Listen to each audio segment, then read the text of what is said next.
Guys, welcome back to my channel. This is Parshvika. Welcome to Articolory, where we talk about the eco-friendly home decor tips and tricks and ideas and so much more. In today's video, I have three amazing home decor DIYs which you can do fairly on a budget. These are three amazing home decor DIYs. I'm going to show you how to make a one in a second, and these are pretty beautiful, pretty amazing, which you can incorporate in your home and can make your home look more beautiful on a budget for the holidays or for whatever occasion you want to decorate your home. So let's dive in with today's video. Before you go, consider clicking the like button, guys. I do really appreciate that. If you want more such video, consider subscribing, hit the bell icon, because whenever we upload video, you'll be getting notified about it. And also, guys, you can check our website. That's at www.articolory.com. The link is in description box below. You can check our website. We have affordable art printables, framed art prints, unframed art prints. A lot more is there. You can check our website. The link is in the description box below. So let's dive into today's video about.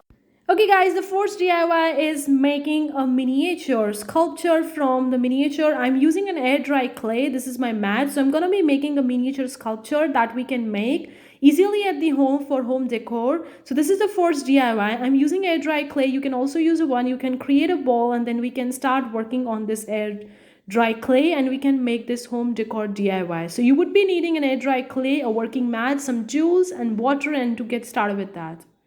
So I have created a ball. Now I'm going to use this ball to create my pinch pot technique. I'm using a pinch pot technique to create a small pot, and then I'm going to be making a miniature flower pot from that. So I'm using a pinch pot technique. You can use your gloves if you don't like messing with the clay, and using a pinch pot technique again and again you can create a small pot. So I'm creating a pot using a pinch pot technique. I'm almost created that. I'm going to go further on to create to make a bigger piece, to make a bigger in size. So I'm proceeding further with that. You can see how I'm doing it.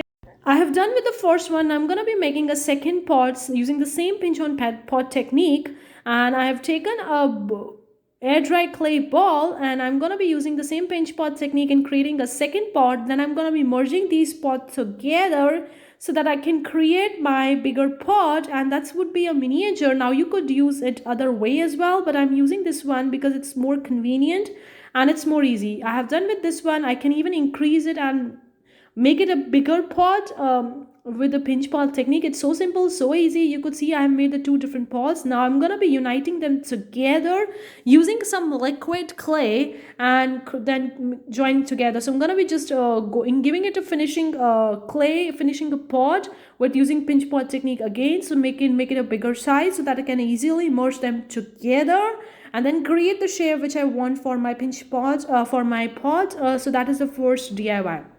So you can see these are the two pots ready, and now we will going to merge it together. So I'm going to be using a liquid clay to merge them together in a second. As simple, even if you messed up, it's okay. Now you can see I'm merging both these together. It's a little bit tricky procedure because you have to merge them properly, because even if there is some leaky portion over there, then you see that your miniature will going to break from that, and we don't really want that. So you really need to be precise and putting a little amount of pressure on that so that you can very well merge these together. You can see I have merged them together very well, and I have also pressed it down so you could see that this is the shape and size, and I'm going to be converting into the bigger pot. So I'm going to be using a pencil to make a hole into that. You can use whatever tool you have. So I'm using a pencil to make a hole because I feel like this one is so easy and so simple to make a hole in that. So I'm creating the hole using the pencil. I have done with the hole. Now I'm going to be using pinch on pot technique again, and you can see we have a bigger size pot right now. So I'm going to be using again the same pinch pot technique to create this pot size, and this is looking pretty beautiful. You can finish up with this over here as well, but now no, we will going to move further on and create a beautiful another one. Now you can see I have just merged these parts together. I'm going to create a hole using again the same pencil, and you can use another tool, whatever you have, to create a hole. I'm creating a hole inside and using this pencil, and then I'm going to be giving it the proper shape of my pot. So that's what I'm doing over here, guys. I've created the hole and I'm going to be giving it a shape in a second. Now I have merged both these ends together and created a hole inside. You can see very well I'm just merging this area together to create that miniature pot. You can give it the shape whatever you want to give, but I think that I'm going to be giving this shape because it's looking pretty beautiful, and I'm going to be just shaping it together. Now I have almost merged them together, just finishing up with this wherever I see some leaky portion and making a base by tapping onto the surface so that I can create a proper base for that. Now I'm gonna use a toothpick to create a hole inside because we are creating a pot, so we want a hole so we can put our flower inside that. So you can see I've created a hole on one side. Similarly, I'm gonna be creating a hole on the other side using the toothpick because I can place my flowers or pots or small trees inside that. That's what the purpose of this small pot. So I've created a hole on the other side as well. You can also do it with a toothpick and you can remove the extra clay which is coming in between. You can see I'm almost finishing with that. I'm just making that hole clear so that you can see that the plant can go inside once it's dried. So I'm creating the hole another time once it's finished so that I can see whether the hole is still there or not, or it's just been closed with the liquid clay. So that's what I'm doing and seeing the checking whether the hole is there, it's apt or not. And you can make the apt hole according to what's seeing in the camera itself. You can see the hole itself over here. And now I'm gonna be carving this with using a carver or any tool, any sharp tool you can use to carve it. I'm gonna be using a carver. You can also use a toothpick and you can create the carving. So I'm gonna be creating a straight lines using this carver. It's so simple. You can use a toothpick as well if you don't have this particular instrument for creating or tool for creating this kind of carvings. So I'm gonna be creating the carvings. So you can see I'm carving this clay using and cleaning the clay with my tool again and again because it's important. It's too wet right now, but I think that it's so much convenient to carve it when it's too wet. You can very well carve the clay when it's dried. It depends on you, whatever feels more convenient and okay with you. But I feel like I can carve it easily when it's too wet because at that time it's so easy and so convenient, and I can carve it the way and shape and size, the whatever I want to do it. So you can see I'm carving it. I'm gonna giving it a desired shape, and so you can see the finished piece after drying, how it's looking so beautiful. I have placed the toothpick inside it because I wasn't having a flower at the moment. So I placed the toothpick to show you this beautiful home DIY miniature sculpture which you can create. It's so simple after drying. The second home decor DIY is beautiful art printable that we can create at our home. The art print using the watercolors and brushes and sketchbook. If you don't have a sketchbook, you can use a watercolor paper as well, and you can create an art print, and we can use this art print and can hang it on the wall. So I'm placing a lot of the water onto the paper using a wet on wet technique to create this art print, and I'm making a Christmas tree. So it's so simple, so easy. It's an amazing home decor item, especially for the Christmas holiday, and anyone can make it. You don't need to be an artist to create this particular piece of art print. So I've added a lot of the water onto the paper using a brush, and now I'm going to be using a Korean markers, the ocean teal color from that, and I'm going to be placing this marker onto the paper, and it's a wet on wet technique. So you can see the colors are spreading so evenly because of this water that I've already placed onto the paper. So that's the beauty of creating a watercolor painting, watercolor art print using this technique, and it's so simple, anyone can do it. And I'm creating a watercolor texture using that, and you could see very well according to it.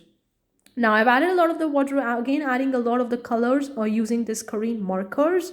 You can use whatever markers or colors, watercolors you have at your home. I'm using these watercolor Korean markers because they are so simple and so easy and straightforward to use it. Now you can see I've added a lot of the water, I've added a lot of the color. I allowed my initial layers to dry completely, and then I'm adding a second layer to it so that I can have a multiple different layers of my Christmas tree. And I'm adding another layer because once my previous layers have been dried, I can apply the second layer, third layer, fourth layer, and so on, and can create the layers one above the other to creating an art print. And I'm also adding a tree trunk to below that using a brown watercolor. The same Korean markers, I'm using it for this brown color as well, and I'm using a wet on wet technique with my brush and creating this art print. It's so simple, so easy, like you don't need to be an artist to create a one. And I'm almost about to finish with this art print. I'm using, again, once all the layers have been dried, I'm using the Korean markers to create the shades of the trees, giving it a final finish to my artwork once it's been ready, and proceeding with that. So you can see we have created this beautiful art print using watercolor Korean markers, and this is a beautiful Christmas tree that you can very well hang on your wall, and beautiful art watercolor home decor wall art for your home decoration. So hopefully you enjoyed this. Let's move on to the third DIY that we have for you in this video, third and the last, which is using a cloth to make a flower. Now flowers are so pretty, so beautiful for decorating your home. So we will be using a textile. So we will be using a cloth to create a beautiful flower from that, using a simple stitching technique without the use of the sewing machine. You can use a sewing machine as well, but I'm not going to be using a sewing machine in this video. I'm going to be showing you using a simple running stitching technique to create a beautiful flower from the textile, from the cloth itself, and you can decorate your home with this beautiful flower, and it's an amazing eco-friendly DIY as well. So simple, so easy, anyone can do it. So let's get started with that. First of all, take the cloth and you need to cut your cloth into the two halves. You can see the folds that I'm creating in my cloth, and then you can cut it using the pair of the scissors. So you could see how I'm folding it, and once I'm folding it out, then you can very well cut it. Now you can see I'm cutting the cloth with a pair of the scissors because I've been folded it. So once you have been cut, then we will going to proceed further. You can see we have cut the cloth that we need for making this flower. Now we will going to fold it together and we will going to sew that without the help of the sewing machine. You just need a thread and a needle and a pair of scissors to cut that thread for the stitching. So that's so simple. So I'm gonna be using it. So you guys can see I have taken this needle into my thread. You can take a thread and place it into the needle, and then you can start the stitching technique. It's so simple. I've created a knot at that. So I'm going to be using a running stitch technique to create that knot, to create my flower. You only need this particular stitching method over here. You don't need any of the fancy or complex stitching techniques. I'm using quite basic. You can see how I'm placing my needle into the cloth and pulling it out my thread, and now I'm going to be proceeding with a running stitch technique. I'm going to be showing you how to do a one. So you could see I'm taking a needle again and showing you the running stitching technique. So you could see I'm using this needle. I'm just slowing down my process so that you can clearly see, and I'm going to be taking it in and out of my cloth. You can see very well in and out of my cloth using this running technique, running stitching technique. It's so simple, and just pulling my needle again, and that is the part of the simple process of creating a stitching for your flower. So I'm going to be repeating this stitching method, the sewing method, till I've reached to the last part of my cloth, when I've sealed both these ends together very well with the thread and the needle. So you can see I'm repeating this stitching technique, this sewing technique again and again. You can see from the front side how it's looking. You can see it from the back side, from the side, from the different angles. And you can also repeat this stitching technique of sewing it. You can see how I'm doing it. I'm pulling it out. Now I'm going to be proceeding further, doing the fast forward with my stitching, because you have seen how I'm stitching it. You can also repeat that thing again. So I'm just going to be fast forwarding with that.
You can see, guys, we have stitched both the ends together completely using that running stitching techniques. Now you would be needing Now you would be needing an elastic, and I have taken the elastic. You can see, you can take the thick elastic or thin elastic, whatever you have, and then you will be placing this elastic inside this particular fold that we have created. So I'm using a needle so that I can pull my elastic from one end to the other end using that. The process is just that you need to place that elastic in that particular fold that we have created, so that we can have an elastic flower and we can give it the proper shape we want to. So that's why I'm placing elastic. So you can see I have brought the elastic, I have put the elastic inside of it, and both the ends are there. Now I need to stitch it together, both the ends together, so that I can create my flower. So I'm going to be doing and proceeding with that. You can see how I am placing one fold inside the other to close this flower. So you can repeat the same thing. You can either stitch it and sew it over here as well. That's what I'm going to be doing in a second. So I'm just placing this fold inside of it, and we're going to stitch it together so that I can join both these ends together, creating my flower. And you could see we have created the flower. Now it's not centralized. We need to finish it. Now another thing, you would be needing a button. I'm using a white button to place it in the center of the flower. So we have joined both these ends together and created a flower. So next thing, we would be needing a button. Now this is a flower. We need to place the button in the center to close this flower, because you can see in between the flower there is a space. So we want to close this space and place a button over there. So I'm going to be again using my needle with a thread, and I'm going to be sewing it together once and then placing my button inside of it. You can see I'm stitching it, and then I'm going to be placing my button inside of it. So I've stitched that. Now I'm going to be placing my button. I'm placing the needle inside this, and you could see, and now I'm going to tie it. So I'm going to be fixing this button in the center of this flower using the needle and the thread. That's what I'm doing. See, we have finished with the flower. This is the end result. It's looking so beautiful. In the center we have the button, and this is the flower. You can create more beautiful flowers like that, and you can have it, place it on the various parts on your table, on your desk, or on your living room, in your bedroom, in your dining room, and you can create more beautiful color flowers like this. So hopefully you enjoyed today's video of the 3 home decor DIYs that we have created together, with a miniature, then the art print, and this beautiful home decor flower with the cloth. And it's so simple. And so if you enjoyed today's video of these 3 beautiful DIYs, do let me know your views, your comments, your thoughts in the comment section below. I would really love to hear from you. Thank you so much for tuning in today's video, guys. See you for the next time. Take care. Bye, guys.